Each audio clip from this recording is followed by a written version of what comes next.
ไม่สุงค่ะเมื่อได้เป็นวันที่14เดือนธันวาคมที่2ปี2026เป็นวันตั้งหากในตื้อตั้งวันตั้งหากในข้าวใส่หมอหอมได้เอาหางโขใจ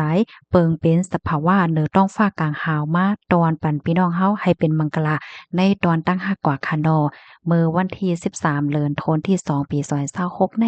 มีข่าวงาออกมาว่าอ่อนนาตีเดถึงวันตั้งหักในนะไลเกิดขึ้นเปิงเป็นหลากหลายเหนือต้องฟ้าเสียงเหนือหางโหใจเนี่ยค่ะได้ก็ป่อมาเหนือนาฟ้าเมืองนอร์เวย์ค่ะให้ได้โก้นตั้งนำตั้งหลายดีอันหบทบหันในอ่อนกันตื่นตาตื่นใจเนี่ยค่ะบางเจ้าก็มีความถามว่าเอาเอไอเฮ็ดโยในก้นปื้นตีหลายๆก็ยืนยันว่าอ่ำใจหางเอไอ